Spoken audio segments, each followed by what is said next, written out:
احترام بزرگوں، زندگی غموں کی پگڈنڈیوں سے گزر کر ہی پوری ہوتی ہے، یہ بات یاد رکھیں۔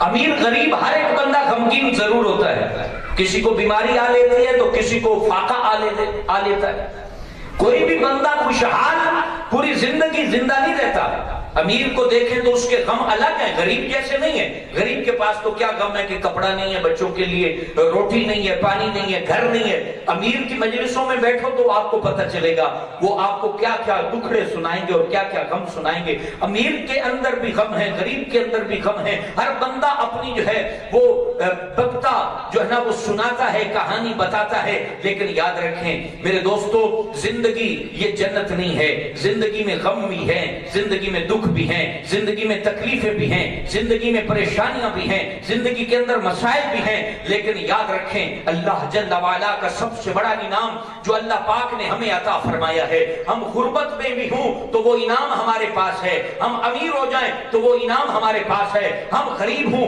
پھر بھی انعام ہمارے پاس ہے، ہم بیمار ہو جائیں تو وہ انعام ہمارے پاس ہے۔ میرے دوستو، ہمارے پاس گھر ہو تو بھی وہ انعام ہمارے پاس ہے، ہمارے پاس کچھ نہ ہو تو بھی وہ انعام ہمارے پاس ہے۔ وہ انعام کون سا ہے؟ وہ دامن مصطفیٰ کریم، وہ نبی پاک کی محبت ہے، وہ عشق رسول ہے، وہ دین اسلام ہے، وہ لا الہ الا اللہ محمد الرسول اللہ۔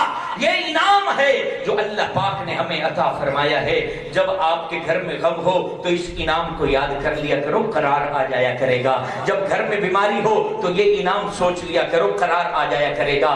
جب آپ دکھوں سے گزر رہے ہوں تو اس وقت بھی اس انعام کو یاد کیا کرو، تمہاری طبیعت میں فرحت آ جائے گی۔ جب مدینے والے کو یاد کرو گے، ان کا دامن کرم یاد کرو گے، خدا کی قسم دکھ بھول جاؤ گے، غم بھول جاؤ گے، الم بھول جاؤ گے، اور